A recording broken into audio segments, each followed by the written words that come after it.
There was a time in my life where I actually drank 4 bottles of wine per day. And just to give you a reference of that, that's 3 liters of wine a day. Now, it didn't happen for a terribly long amount of time, but I want to just reference that to let you know that it's probably a miracle that I'm still here, and I'm thankful to God to still be alive. Now, I used to drink out of this cup right here as the Texas Rangers. It's when I was living in Texas at the time. And what I would do is I would get the 2 bottles of wine, the cheapest ones, but the highest content I could find at Walmart. And I would pour the whole thing in and everything I could fit in and just drink it. And I would drink 2 bottles very quickly. And then I would just pass out on my bed. And then whenever I woke up, I used to get some stuff done and then just kind of prepare. And then I would get another 2 bottles and drink that before I go to bed. Sometimes I'd wake up in the middle of the morning and go back to bed, but just, I'm telling you, alcohol is utterly dangerous. And I want to tell you today how I quit and why. And I want to really go extreme on this. I don't want to be too negative, but I want you to understand that this is so serious. Alcohol is so deadly. And it's something that I would propose nobody does. I know some people can handle it in moderation. It seemed like for me at a time, I was able to handle it in moderation as well. There's some things that I'm working through. This was years ago, and we're gonna get to that. But there's some things that I was working through that I noticed that after I had cancer, the alcohol intake just shot up. And as you get older, you accumulate different traumas, you accumulate different pains, anxieties, loneliness, all of those things. And it's really, really important that you understand that sometimes the switch can go on. You may have something that's so serious, but the reason I am a huge proponent against alcohol and why I quit drinking is very simply because I would die.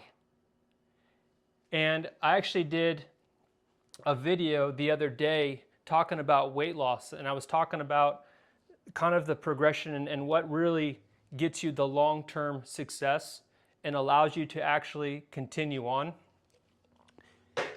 And what I was looking at this and I realized, you know what? My journey with alcohol is exactly this. Now, as of right now, I'm 9.5 years sober.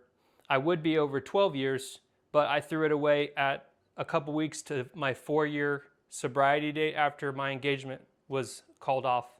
About a year after that, I just decided, well, maybe, I'm lonely. The social part, especially in your mid-20s, was kind of gone. It's really difficult, especially in your 20s, to be sober, unless you have a bunch of friends. But I usually drink by myself typically, and that just was a way for me to kind of survive. And a couple things that I want to address before I really get into this is the fact that there's a lot of things that people who don't have the issue and don't have that specific struggle, everyone has struggles, everyone has issues. The fact of the matter is, what a lot of people don't talk about when it comes to alcohol is one of the things that I was feeling, especially when I was really drinking that 4 bottles per day, was I realized that I had this thought. And as a Christian, you have an even harsher shame associated with it because it's just a bad overall monster. And it's hard to talk about with other people, others that have no concept or really understanding, because we're all different. We all go through different things. We do things for different reasons. Everyone has their own things. Everyone has their own vices. But one of the things that I hope some people, even if one person hears this, is the fact that I drank for one of the things that I noticed was I rather be able to feel good for even just a little bit than miserable all the time. And that's a really scary place to be in, because here you are, you're wanting to do the right thing, you're wanting to honor God, And yet you have this conflicting thing that is so serious, but yet you're so broken that you just want to have a moment where you feel normal, a moment where you're okay in your own skin. And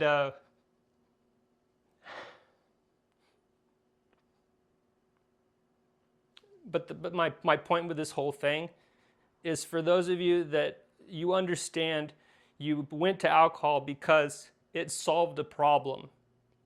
And when I relapsed again, I realized that the problem is with that, yes, it does solve a problem. And I think a lot of people do not acknowledge that it does solve a problem and that we're just trying to feel normal. People don't get that. A lot of people cannot wrap their head around it, and I don't blame them for that. But the fact of the matter is, it does solve a problem.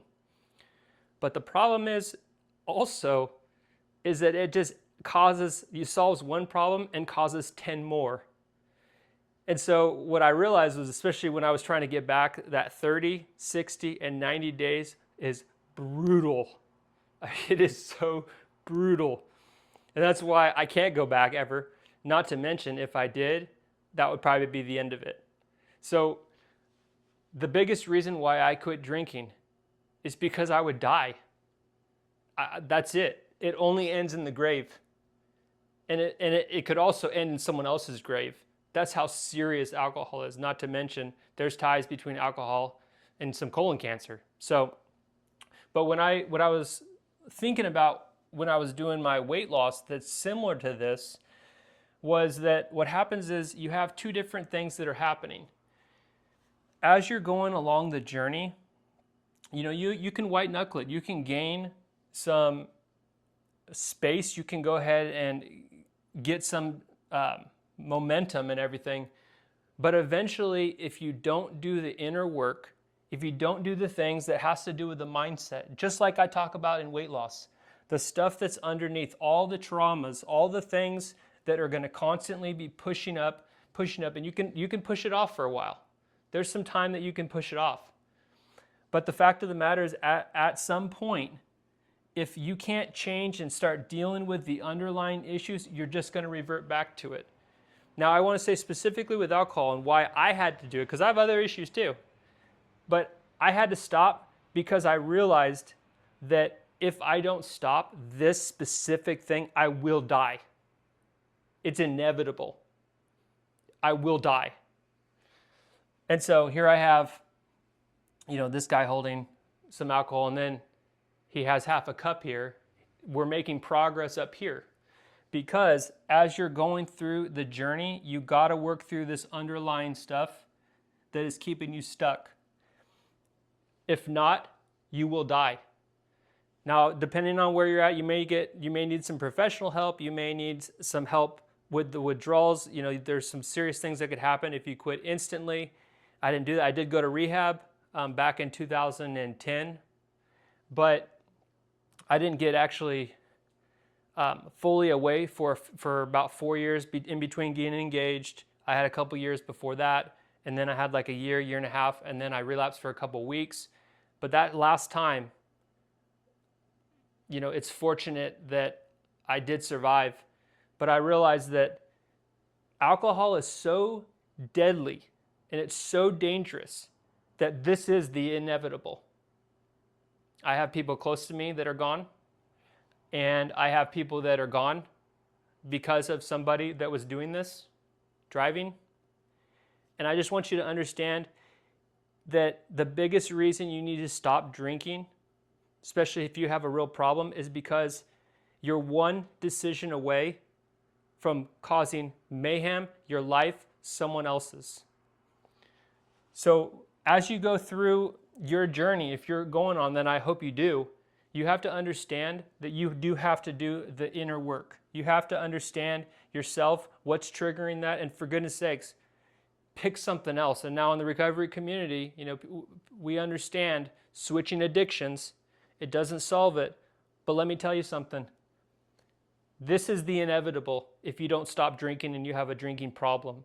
And if it's not you, it's someone else, and now you're in jail.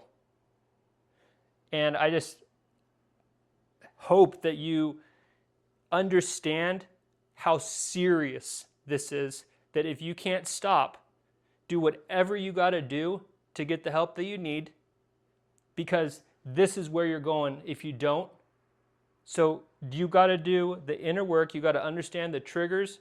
You got to understand the anxieties, the loneliness. All of these things are factors.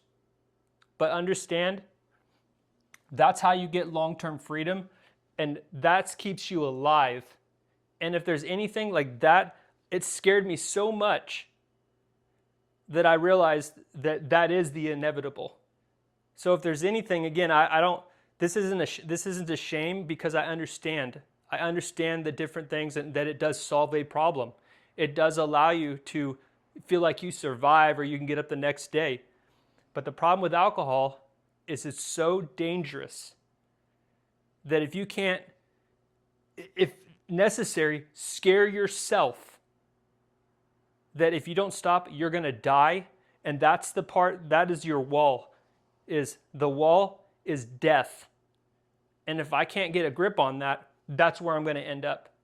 So that's really how I stopped drinking, is realizing how deadly it is, and do the work. And as I go through my life, as I go through even the losing the weight, all of these different things that I'm working at, chipping away, because these things are going to continue to poke through.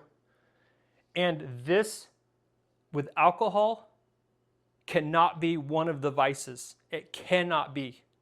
It cannot be. I'd also say things like prescription drugs and other sort of drugs. But I'm just wanting to show you that that's what happened for me to quitting the alcohol, is the fact that if I don't quit, alcohol specifically, I will die. So I hope that's helpful for you guys. I hope you understand that this is a very serious matter. Don't take it lightly, because you could one time drink too much, and that's the end of it. I hope that's helpful.